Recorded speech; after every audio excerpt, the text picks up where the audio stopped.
Hey, what's up, guys? My name is Jay for Jay, and I'm back here this time not with a reaction, but rather with thoughts.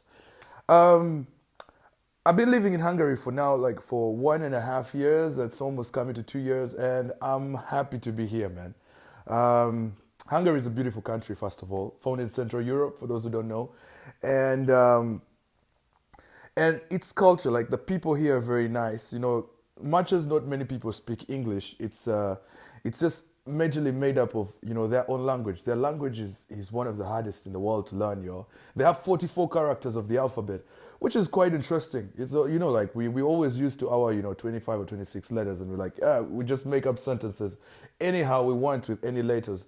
So skipping all the talk about all this thing about okay, let's talk about Hungary. Today I'm here on a very important topic. All right, first things first, where I'm from, I come from a country called Uganda. It's found in the middle of Africa, to be specific, Eastern Africa. For those who know where Kenya is located, because it's so funny how every time somebody asks me, where'd you guys come, where is Uganda located, I always first begin like, so do you know Kenya? It's like, yeah, do you know Tanzania? Yeah, Uganda is just next to it. I mean, it's so outrageous, man. It's so outrageous. So anyway, back to the topic. So I've been meeting a lot of Hungarian people. I've been meeting a lot of people here. I socialize with people. Much as I don't speak so much English, the basics, like I can try to have a conversation with somebody, okay? So what happens is that I always get these very funny questions. Questions like, yo man, I think you're so lucky to be here. How is it like in your country? Do you walk and lions are just like on the street, or is it like elephants out on the street? I know, like, do you guys even have tall buildings? Do you even have Wi-Fi? And I'm always like, my gosh, no, no way. You just didn't ask that question, did you? But I'm like, I'm not offended by this question. Totally, I'm not offended. I am just shocked. The reason I'm not offended is because I'm happy they're trying to learn about my country and where I come from and what it's like in Africa. But the thing that I'm just, kind of like disappointed about is the ignorance. Everybody watches TV, you watch news, you watch, National Geographic Channel. And the thing that the media is portraying is the wrong side of Africa. So everybody, I mean, not everybody, but the people who are very ignorant, or let's say those who have not done their research right, think Africa is a jungle, or there is only starving people, or there is only sick people because Ebola is from Africa, or there is, it's too hot down there. Like you shouldn't go there because you might burn or something like that. These stereotypes are too many. Too many. I'm usually like, I sit there and I hear people saying these things and I'm like, I only wish you knew. Somebody asked me one time because I went partying with some friends, so they were like telling me, how do you like the clubs here? Do you like the fun here? Like the music? It's like boom, boom, boom. I'm like, and to me, I was like, when I walked in, I was like, yeah, it's great. It's different from what we have back home. Because I think his imagination was like thinking we probably do some weird dancing with like, calabashes or something and tie like ropes or what on our legs or on our waists. And I told him, yo, this is not a party. Like, much as it is, like, no disrespect, but I'm like, this party is good, but if you come home, it's going to be totally different. Reason being that when you go to the club and the DJ drops a song, guys go crazy. Imagine a group of people dancing to one dance, like in the whole club. Like, you don't need to like be like, I don't want to dance because I think people see me, I'm a shy dancer. No, we don't really care. Like, do what you can, have fun, enjoy the night, go home. I mean, like, it's fancy places. We have fancy places. Yo, like, the thing that makes me always like shocked is like the same journalists who are going to travel to go and cover these stories are the same guys who are going to live in these very luxurious hotels down there in Africa, or go to these very fancy resorts, or go to like a safari, then come back and cover a story on the bad side that they're, like what's making the news, and they'll show it on TV and guys are like, nope, Africa, I won't go. I won't, because man, kids are dying right there. There's no food. I don't know how I'll survive without food.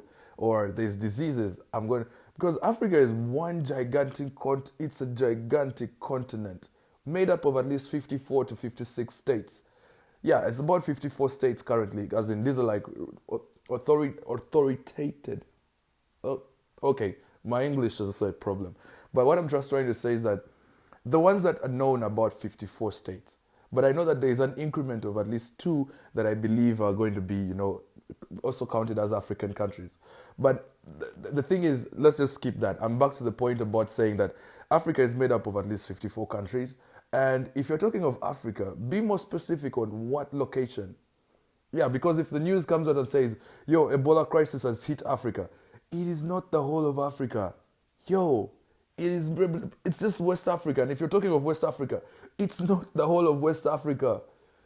Be more specific. It's Guinea-Bissau. Yes, it's hitting Guinea. It's not the whole entire country. It's in a specific region.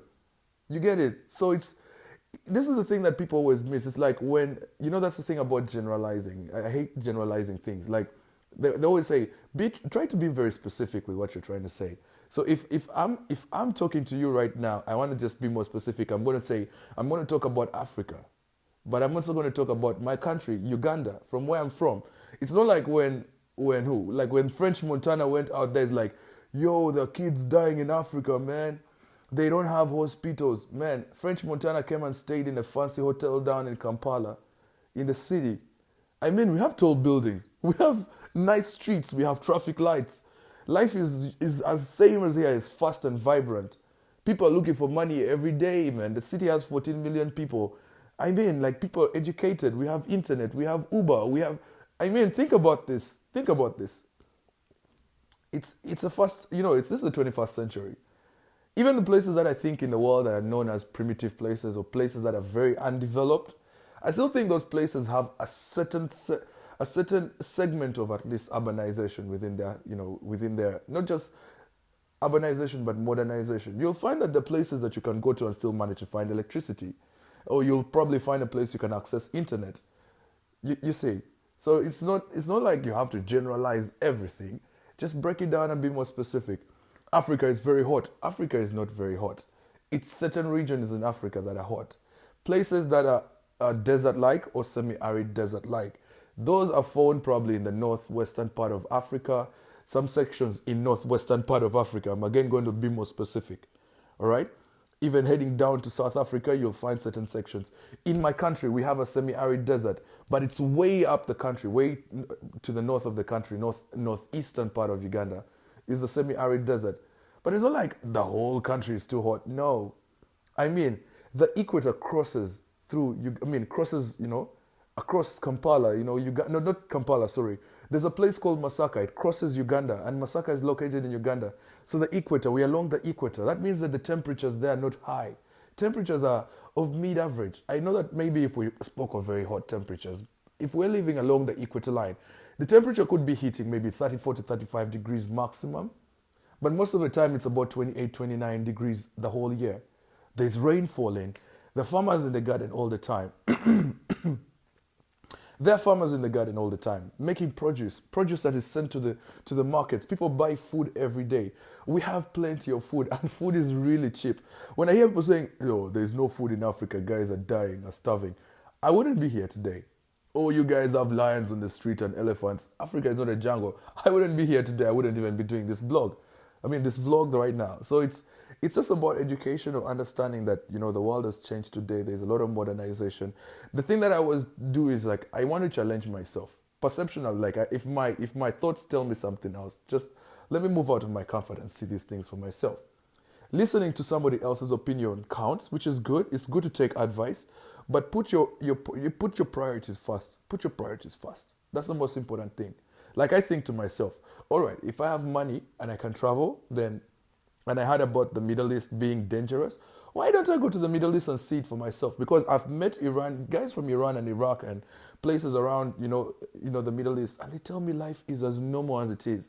It's certain regions within their countries that are heavily having this kind of, war zones going on or something like that, battlefields. And I'm thinking, yeah, that's actually very true. I didn't think of it like this, So, well, guys, it's 10 minutes of my time. I know I've bored you guys with this talk, but listen. It's just my thoughts for this Saturday view. And if you like this video, just subscribe to my channel. This is how we engage, man. It's about educating one another. I'm curious to know about you guys' cultures as you get to know my culture. It's my time. This is J4J. I'm out. Thanks.